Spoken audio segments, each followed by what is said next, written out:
I'd like to maybe look at something we haven't looked at before, because we are now approaching the discussion, weekly reading, the giving of the Torah.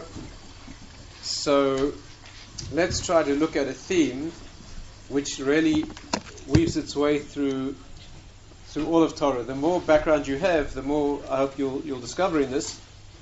But really, we can't really do everything at once. So try to lay down the theme as clearly as we can. But you really need to discuss it from many more points of view. We can only scratch the surface, really. But I hope you'll be able to use this as a framework. And then as we go further, or you in your own studies, your own learning, be able to see more in it. And I just want to speak about one idea, and that is why Chumash is 5. Chumash means 5, right? Why the Torah or Bible is in 5 books. What does it mean? What's the meaning of a pattern of 5? And what's the theme, if you like, the thematic development of the books of Torah? Right? What do they reflect in the world, and why is it so important that there are 5? I presume you all know enough to know. I'm sure you're all accomplished scholars and Kabbalists. I'm sure you know that 10 is really 5, right? You know the 10 commandments that we read about this week are given in 2 sets of 5, each is parallel to the other, and really the 5 expand into 10, or the 10 can be grouped in 5 sets, and I don't think we'll have time this evening to explain why the deep pattern of the world is based on 10 elements, and yet we can group them into 5 sets. Perhaps some other time we'll be able to do that. But there's no contradiction here. They are the same idea, really, and the root pattern is 5 steps. So let's see if we can try to understand what lies behind that. You know, the first book of Chumash is Bereshis, that is Genesis. That's where the world is created. The world and the Jewish people, really. That's where the forefathers of the Jewish people established the Jewish people. The transition is Joseph. Yosef is the end of that. Yosef, I'm sure you're aware, is both a father and a son. That's why it's transitional between the 2 books, the first 2 books. The first book is Hashem himself creating the world. The second, the book of Shmois, the book of names, where the Jewish people develop their names in Egypt. That means become individuals. And the transition between the book of the fathers, as it's called, as Genesis, and the book of the children, the sons, which is Shmois, where they are named, as it were. The transition, obviously, is Joseph. It doesn't take much to realize that Yosef is that figure who is transitional between father and sons. He is a son, he's one of the 12 tribes, and yet he's a forefather in that he has 2 tribes of his own, right? Yes, Ephraim and Manasseh. So he really stands at that interface. He's one of the forefathers in the sense that his children are the tribes. 2 of the tribes. On the other hand, he's also counted as one of the 12 tribes. So he's transitional. You then have the book of Shmois, which is the development of the Jewish people. You then have Vayikra, which is the book of the Mishkan, the sanctuary. Later becomes the temple, the point of meeting between these 2 worlds, where Hashem meets us. That's the real theme of Vayikra. You then have the book of Bamidbar in the desert, as the Jewish people make their way through the desert with all the fateful ordeals that they face in the desert and the 10 trials that they have, that they fail. And then the book of Devarim, which is the book of arriving at the verge of Israel. And that book, as you know, I'm sure, changes tone or style. Instead of it being direct dictation from Hashem, it is Moshe Rabbeinu's, Moses' words that he utters, which Hashem ratifies. It has a different nature, and I'm sure you're aware that it repeats many of the things. For example, the 10 Commandments that we read this week are repeated again with slight variations in that book as well. And that needs understanding. Why is it repeated? The word they use in English, I don't know, English, Greek, whatever it is, Deuteronomy, right, means the second version. That's what it means, right? I'm sure you're all Greek scholars. Well, that's what it means. It means the second time. And the reason is obvious, and that is that it's a duplication in many ways that needs to be understood. What lies behind these 5? What is the pattern that's being expressed here? Torah is really an expression in the world of the higher world. That means the roots of reality have this pattern, and they express themselves in the expressed world, and therefore Torah has to be the most perfect description of the world. And we've shared together many times the idea that Torah is not a description of the world, it's a prescription. it is the cause and the reason that the world looks the way it does. And therefore, if in the spiritual world there are 5 layers, then Torah obviously reflects that as 5 layers, and the world itself must manifest that pattern. So what lies behind this?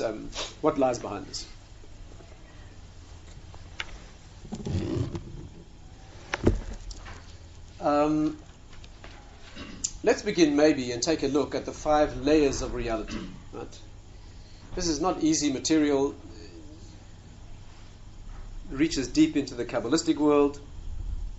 But since everything's really built on this, I think it pays to understand something about it. So let's try to define the pattern if we can, and then work through it. What is this pattern of 5? First of all, wherever you look in Torah, you will see that all structures have 5 layers. You know, for example, that the Hashem's name, the divine name, right? That has 4 letters.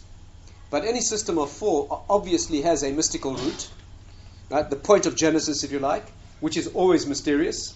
It's something that can't really be seen in itself. In other words, the way our tradition puts it is that the 4 letters of Hashem's name, you have first a Yud, which is a minimal letter, right? The din of a Yud is it's just a drop of ink, just a small speck. Then you have a Hey, and then a Vav, and then a Hey. Those are the 4 letters of the divine name, right? The name we never say, because it's a word that's above the world. If you said it in the world, you'd be lying, because it's not a name that manifests in the world that way.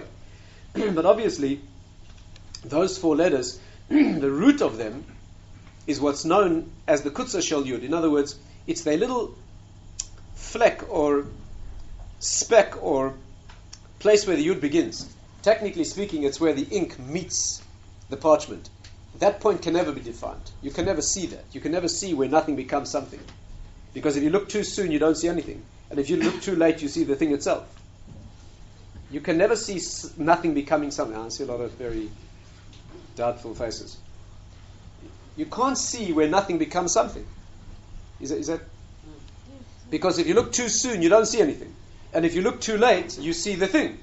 You can't see the flashing in of a nothing becoming a something. When does a musical note begin? You can never grasp the moment of its beginning. You can either hear silence or you hear something. The silence becoming something. Yes, no? Is there not a difference between looking at an instant and looking over a time frame? Oh, well, 1 second. No, that's too deep for me. Right now I'm having enough trouble with me. Just hold on a second.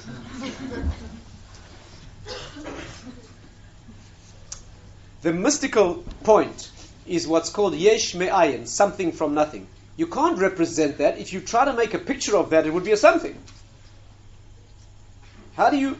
Is this clear? If I try to put a letter into the name, a 5th letter, the first letter of 5, that letter would be a letter. It wouldn't be a nothing becoming a something. It would be a something. It's going to be a long night. Eh? So therefore, the way we depict it is, we say it's where the Yud begins.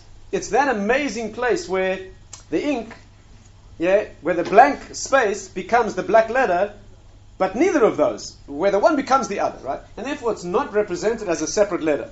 So really, there are 5 elements to these 4 letters. There are 4 letters that are drawn, written, Yud Kei Vav Kei, but the root of them is the mystical nothing becoming a something. It's always that mysterious point that cannot be depicted. So actually, Hashem's name of 4 letters, it is a pattern of 5. There's the genesis of the thing, which can never be understood. Why did Hashem create the world? The beginning of creation always is something that can't be understood. Right? That is called, in the technical word we use is chesed. Chesed means a kindness or a loving kindness. When something is done for no reason, that's a kindness.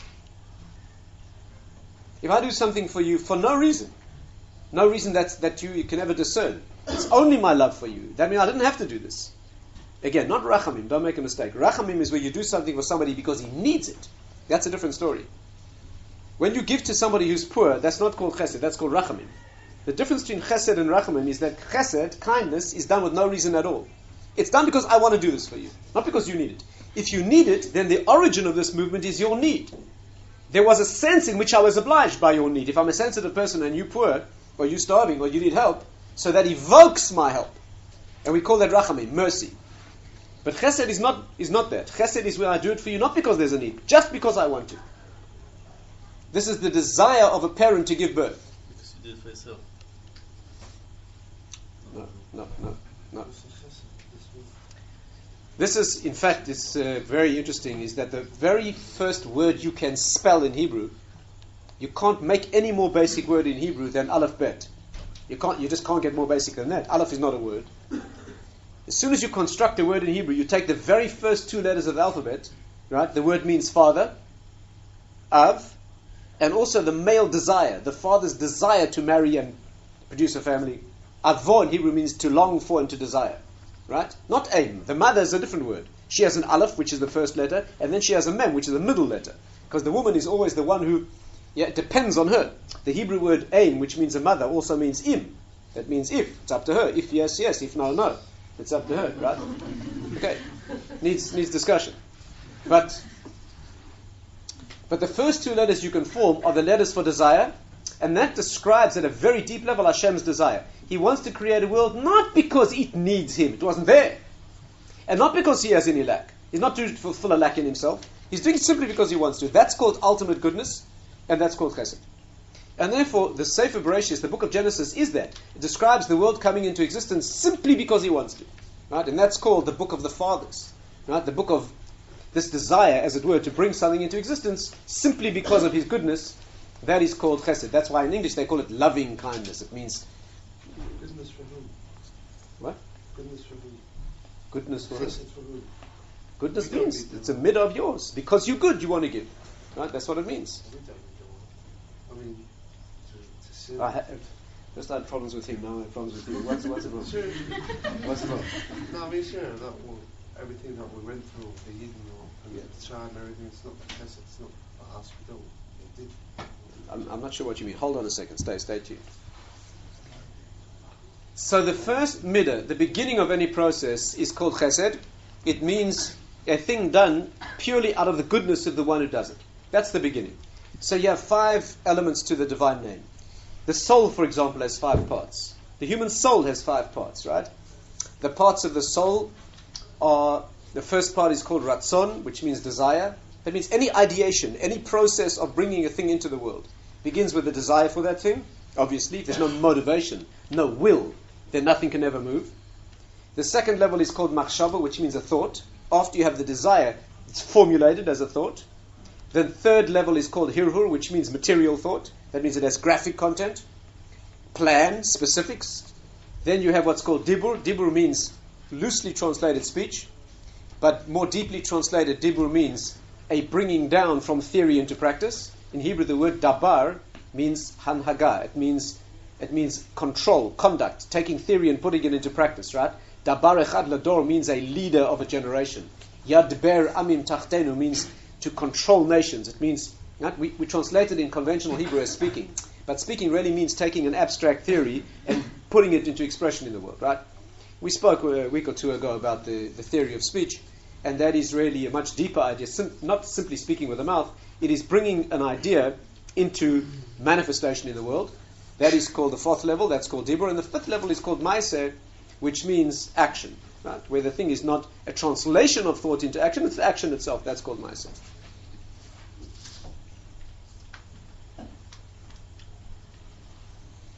Asiyah means that which is done with the hands. So those are the 5 levels, right? If you think about it, those are 5 natural levels. First, there must be the will for the thing, the desire. Then that desire, that's called yesh me'ayin. Why do you have a desire for something? There's no reason. It wells up within you because it is there. You can't go back. You can't look for the source of an original source. That's not coherent. So first there's that desire. Then it takes shape in the mind. That's called a machshava, a thought. Then it takes graphic shape. Hirhur always means where the thing. The word hirhur in Hebrew is 2 equal parts. Hirhur. It means where the thing is actually the point of origin in thought and then the point of definition in picture. Right? It's always graphic thoughts. It's very interesting. The sages, when they talk about fantasies, thoughts of sin, sinful thoughts, are called hirhur avera, lustful thoughts. The sages never call them machshavas of avera. They never call it thoughts of sin. They always call, because thoughts are too abstract. Those don't bother anybody. It's hirhurim that bother people, where there's graphic images, right? What bothers a person is where there's a tangible graphic element to the thing, right? An imaginary element that can be imagined. That's called hirur. It's now got graphic content, but it's not yet in the world of expression. Then dibur, which is translation into action. Conventionally, we call it speech. And then you have the final manifestation. Those are the 5 levels of speech. There are 5 worlds. I'm sure you're familiar with that. 5 Kabbalistic worlds, right? We live in one of 3 lower worlds. Yeah, this world we live in is called Asiya. That's the final world. There's a world above this called Yetzirah, which is the world of formation. There's a world above that called the world of Bria, the world of creation, the coming into being of the worlds. The world above that is Hashem himself. That's above the world.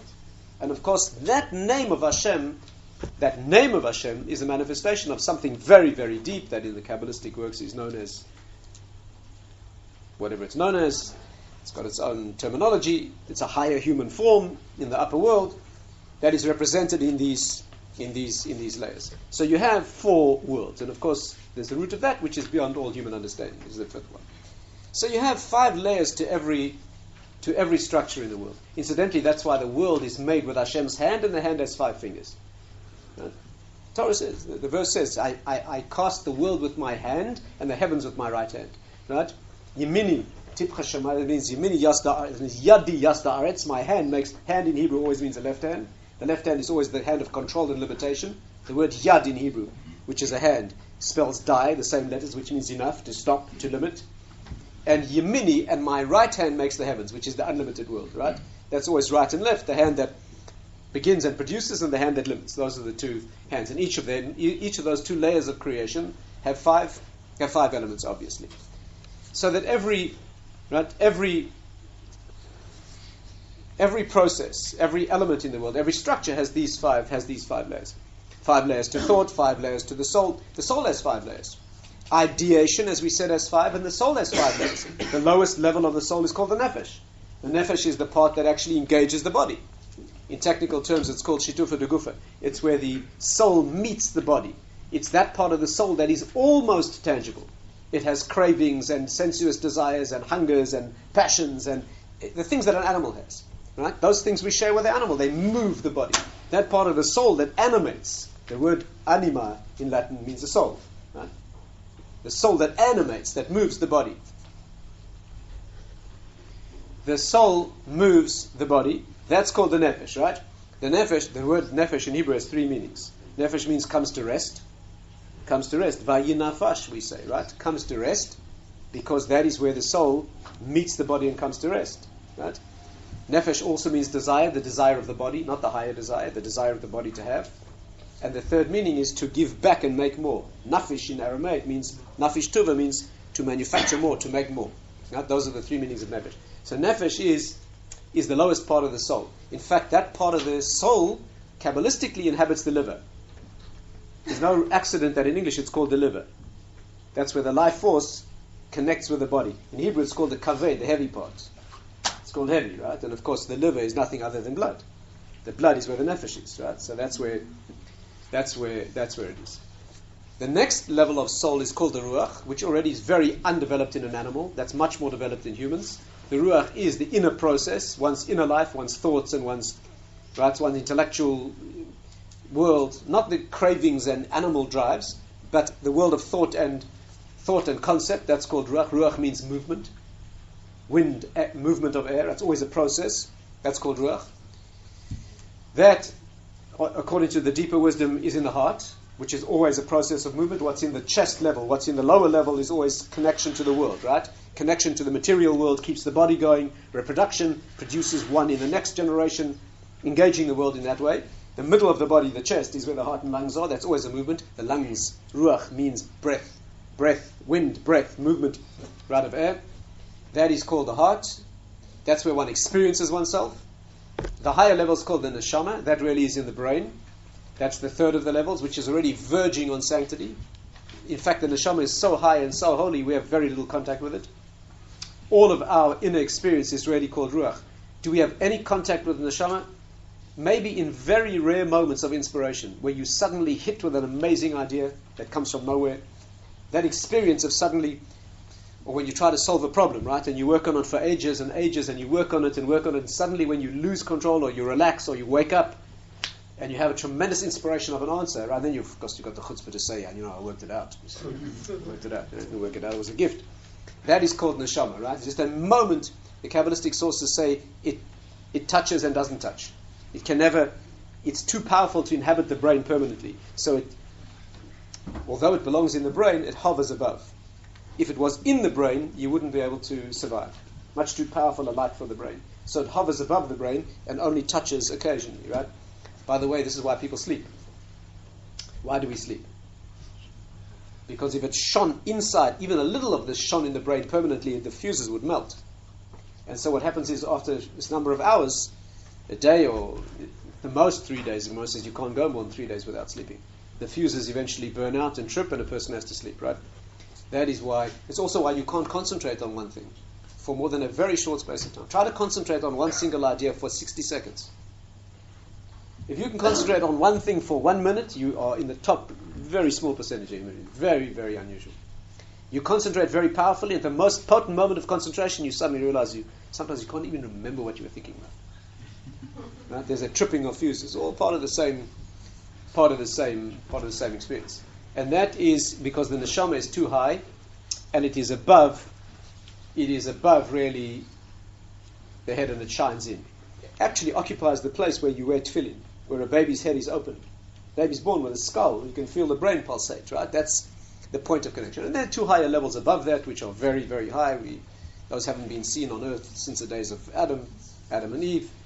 Technically, they're called Chaya. Chaya is the world of completely above the human being. Chaya means a woman giving birth. Right? That's where life is generated. In that world are very deep things. The source of all healing, for example.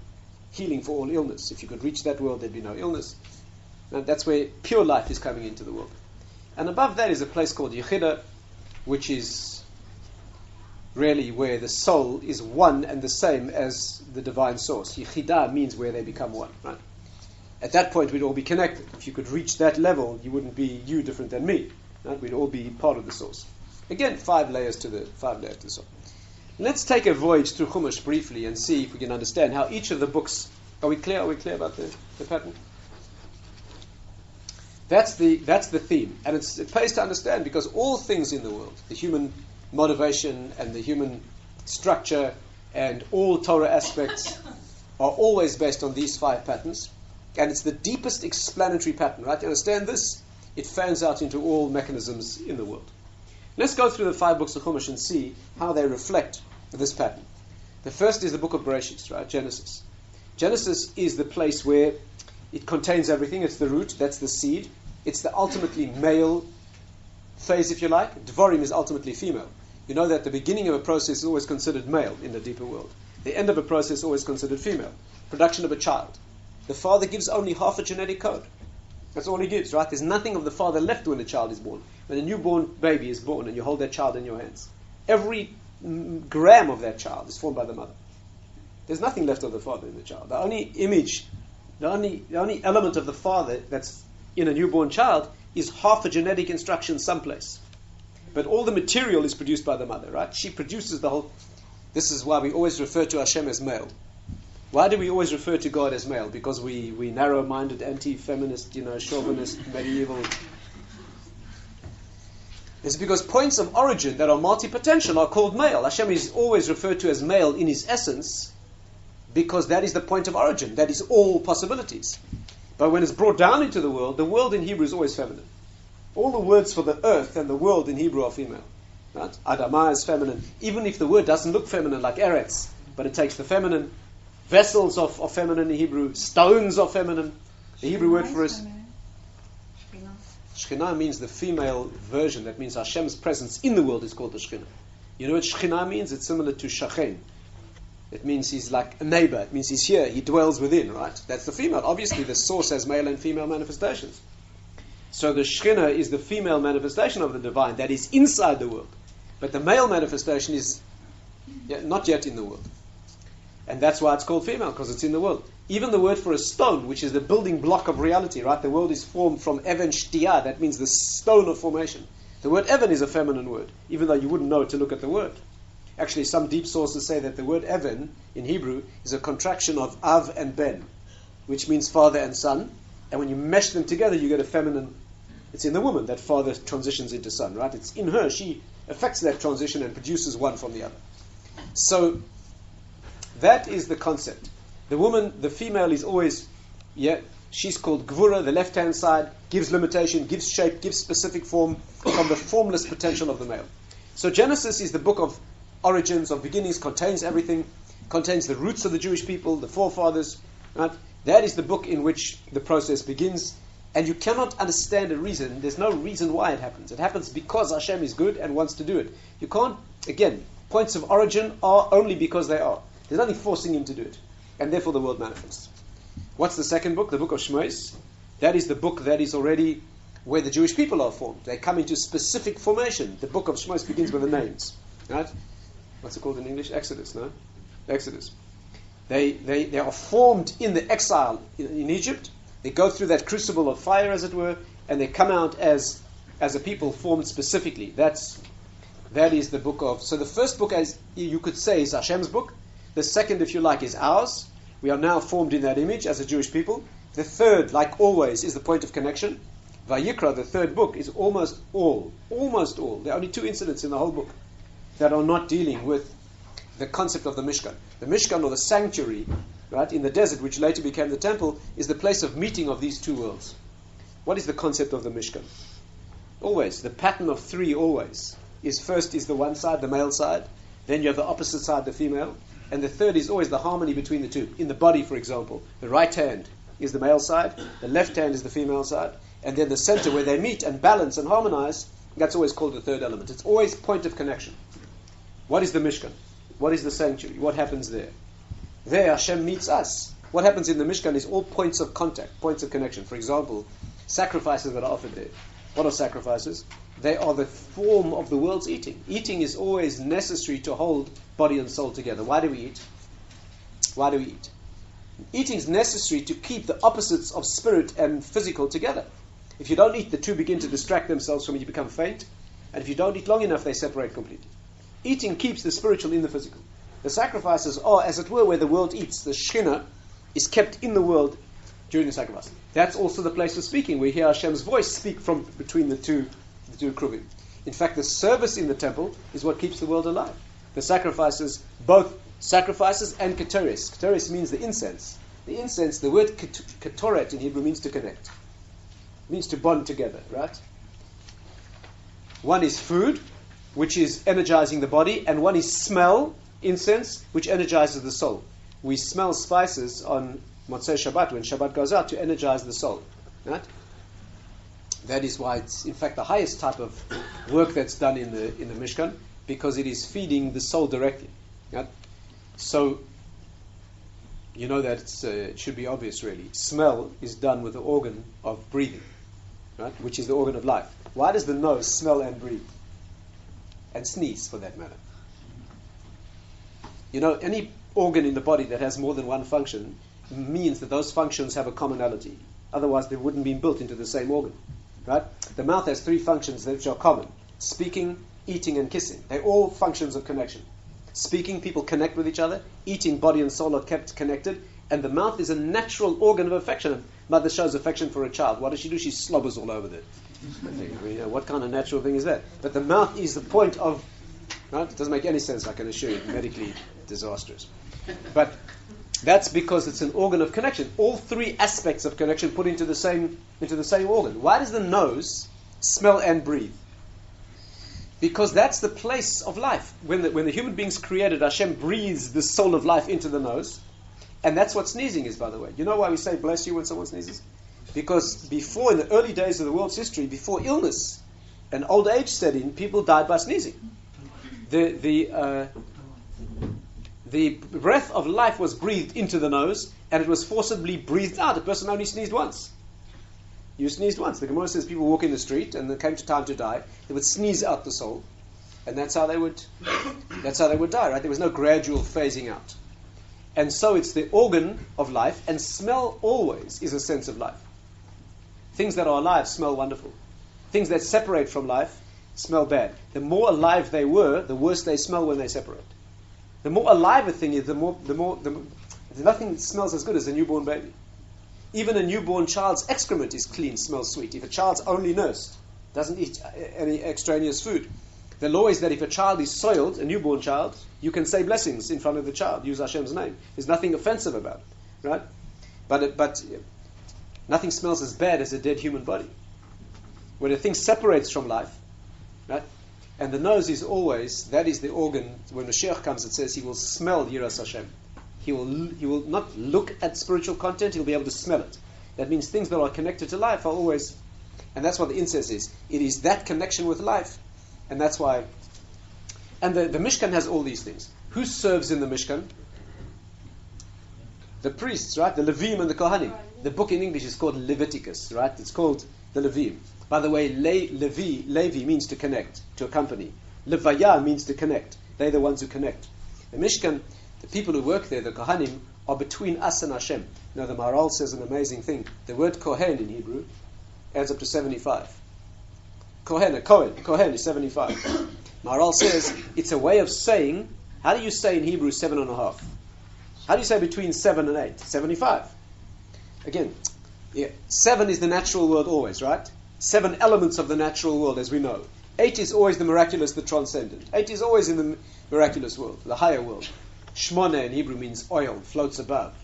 Shmone, the word for 8 in Hebrew, you rearrange the letters, it spells neshama, the soul, which is above the body. Right? You rearrange the letters again, it spells Mishnah. The Mishnah is where the written and oral law meet. So the letters of 8 are always beyond. Bris Milah, circumcision, done on the 8th day, giving the body the ability to transcend. Hanukkah celebrates a miracle, it's 8 days long. 8 is always beyond the natural world. So 7 is natural, 8 is transcendent. 75, that's halfway between 7 and 8. The Kohen is halfway between this world and the next. The Talmud has a discussion, is he our agent to represent us to Hashem, or Hashem's agent to represent him to us? He's both of those. And therefore he wears no shoes, because he's above, he's not connected to the world, and he serves in the Mishkan. So the Kohanim are those agents who are fulfilling the function of the Mishkan, and they bond this world to the next, and it's always the point of, that's what Sefer Vayikra is, the book that deals, Teres Kohanim is dealing with all of these points of connection.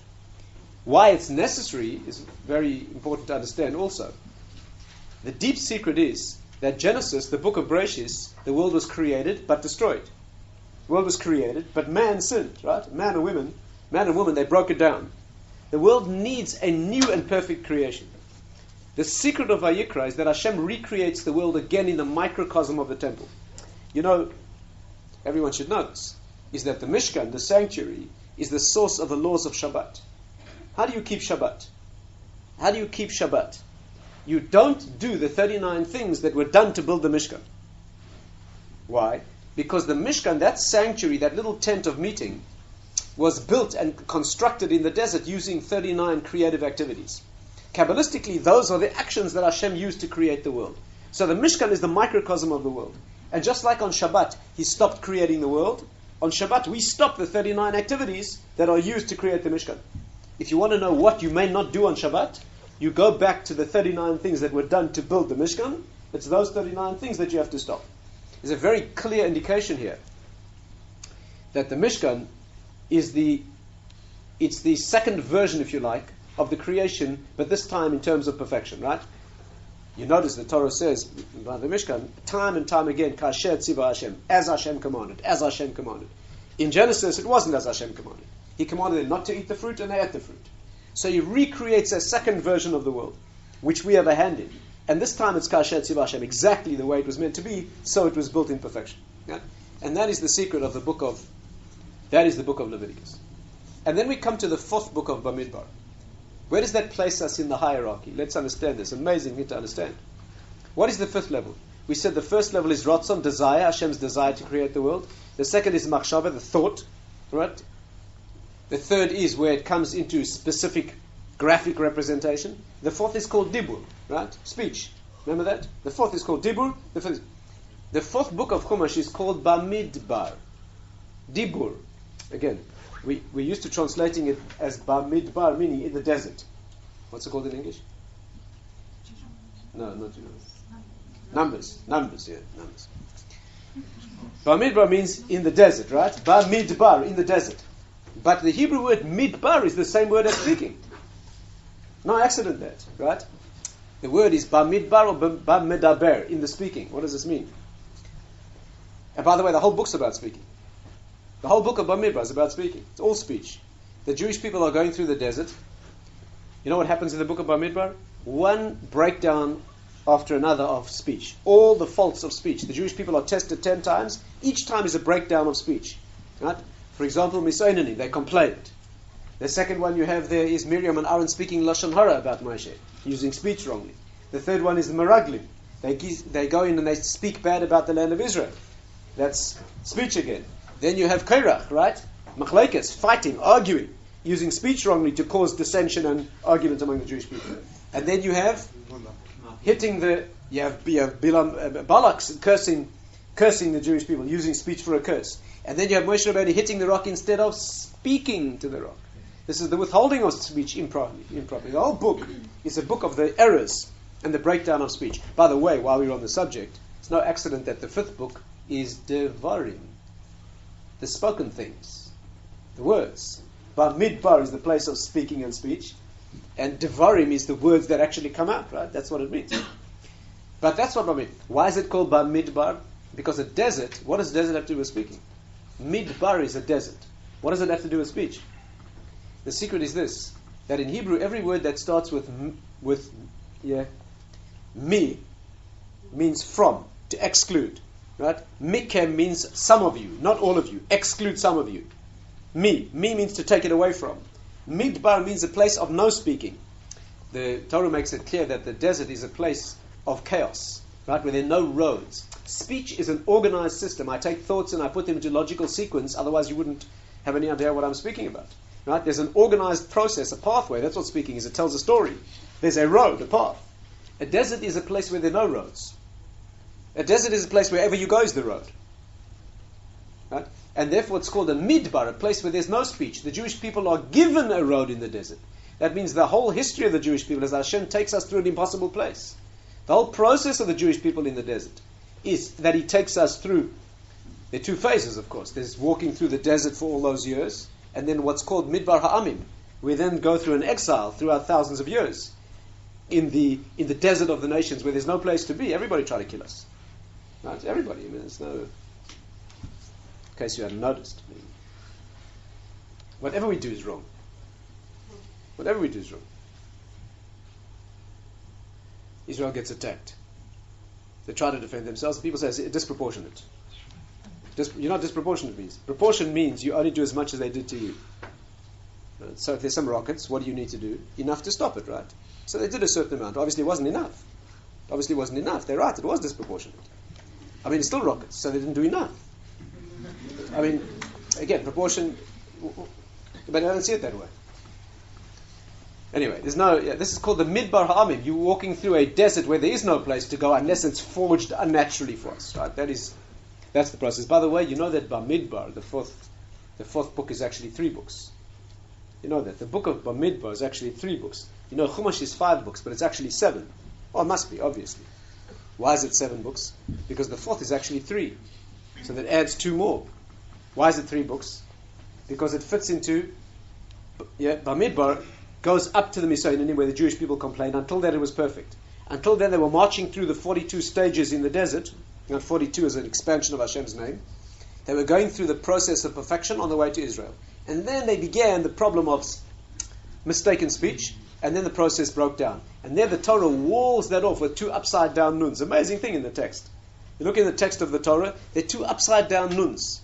Nun always means something to do with the 50th, the higher world. And in those 2 upside down nuns are 2 verses, 85 letters. Vayi bin say Aaron, that the Aaron was moved, was carried, right? 2 verses of 85 letters. And then the book continues. So actually there are 3 books here. There's the book up to that point, where they began the complaint. There's this amazing book of 85 letters. The Gemara says if you have 85 letters together, that has the holiness of a Sefer Torah. To save from a fire or for various other reasons, you have to bury it, right, if it's torn out. And then the book continues. So actually there are 3 books there. There's an amazing comment of the Chidor. Chidor was a great Kabbalist who wrote an extensive work. And in that work he reveals an amazing secret. He says, what are these 2 verses? What are these 85 letters? The secret, he says, of these 2 verses is that there's another whole book of Torah. There's 5 books that we are aware of. But there's another book of Torah which is only revealed to us 2 verses of that book. And he reveals the secret of what that book is. He says, this is the book of the Jewish people's journey through the desert of history, which of course couldn't be written in the Torah, which is only happening now. Again, the Torah is only written as it happens. Right? Moshe Rabbeinu brought down the Torah as it evolved during his lifetime. When he died, the Torah reached the point of his death. The rest of the rest of history is also Torah. But obviously it can't be written till it happens. And therefore, as we move through history, through the desert of our experience, that book is gradually being written. And one day when the Torah is finally revealed in its fullness, those 2 verses will be a whole book. What will the book be? The process of our moving through history with all its events and exigencies, with all the revealed meaning of all the things that we went through. And right now, the Torah reveals it only as those two root verses. By the way, Vayhi bin Soyah ha'aron, when the Aron being carried, the Aron was the ark, right, in which the Torah was contained. That always went before the Jewish people on its journey. That is what's happening. That's the journey. You know, the first 3, we didn't go into this, but the first 3 books are called Gadol, Gibor, Norah. Gadol, Gibor, Norah, right? Hakel, Gadol, Hagibor, Vanor. Hashem is the great. Gadol means giving. That's Genesis. Gibor means put into limitation and specifics. That's the book of Shmos. Norah means awesome, let's say. But that describes the Mishkan, with the ark as the center of the Mishkan. The Ari points out that the word Norah, when you spell it backwards, spells Aron. So you have Kel, Gadol, Gibor, V'Norah. The Norah, that aspect of Hashem, which manifests in the temple, right? Norah Hashem b'mikdashecha. Hashem's Norah, that appears in the Mishkan. That is the Aron, which is where the Torah is actually manifest. And then you move into the book of Bamidbar, which is the journey through the desert and all the problems of speech. And finally, you come to Dvarim, which is the book in which, what is the meaning? What is the 5th always? The 5th is always the maximally female level, where the thing actually reaches its... What does a woman do? She takes the whole process and gives it back as it was originally. What is a child? It's a replica of the parents. The female is always a reduplication, right? It's always a doubling of what you had before. Why is Dvarim a repetition of what came before? Why do the 10 Commandments need to be repeated? Because the first time they're given in source, and then there's the woman's production, as it were, the female dimension, where the thing manifests. The first 4 books of Torah Hashem speaks. The 5th one, Moshe Rabbeinu, Eila Dvarim Asher Deber Moshe. These are the words that Moshe Rabbeinu spoke. They well up from the receiver. The first 4 come down. The 5th is where the vessel contains and echoes, reflects what it's given. Right? Where the child is born, as it were. And therefore, the book of Dvarim is where we speak Torah. And of course, it's just sensitive ear here will perceive this is where the root of the oral law is, where we can create Torah of our own, right? We can work at it and understand it and generate it. That is all has its origin in the book of Dvarim. It's also not an accident, of course, that the book of Dvarim takes place on the border of Israel. What does it mean? The Jewish people are about to move into the land. The land's ultimate feminine level, right? The Gemara says when a man gets married, the woman is his field. The woman is a man's field. That means we learn the acquisition of marriage from Stay Ephron. By his buying of a field, we learn the laws of marriage. A burial field, of course, wasn't a field where wheat is planted. It's where people are planted, right? Where Abram and Sarah, Adam and Chava, is that sort of a field where people, as it were, are planted in terms of the resurrection. So that is the book of Dvarim, where you're on the border of Israel, which is the ultimate place of an earth that is the source of life and resurrection. Shimshon Raphael Hirsch points out a beautiful thing. You know, many of the Torah's laws are repeated in Dvarim. The 10 Commandments and many other laws. Points out very beautifully. You know which laws are repeated in Dvarim? All the laws that are needed for living in Israel. Well, they're on the border of Israel. They're about to go in. So the laws that are repeated are the laws that we never needed in the desert, but you will need in Israel, right? And that, of course, is the ultimate feminine level. The land. Women have a love for Israel. You know that? Women have a special love for Israel. It's well known. It's well known. Where do we learn this from originally? The daughters of Tzlofchad, you remember?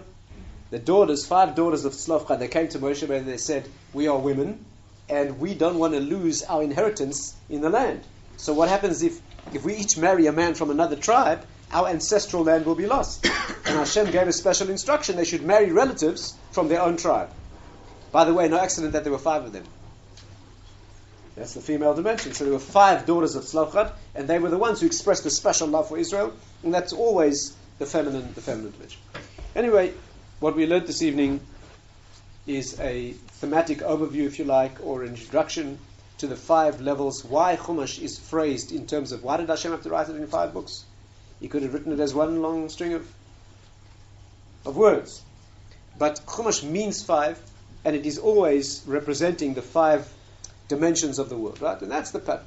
The 10 Commandments, nothing other than this, the 5 and 5 of the right hand and the left hand, the first 5 laws between us and Hashem, the second 5 laws between human beings. And wherever you look in Torah, you'll find that these are the 5 layers, the 5 elements of Hashem's name, the 5 mystical worlds, the 5 parts of the soul, the 5 parts of all thought, the 5 books of Chumash. Okay, we'll stop there.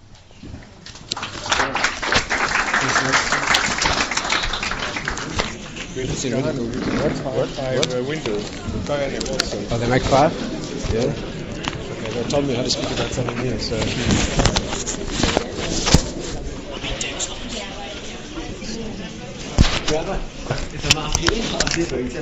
The Ma'apilim. Is that also one of those in that category? Born to the same one? This is one of those. They tried to go into Israel. Yeah, but that has nothing to do with. I don't think so. Not No. It sounds like a preempting of the final stage. Not by speech, but just trying to rush in. Right, okay, of course.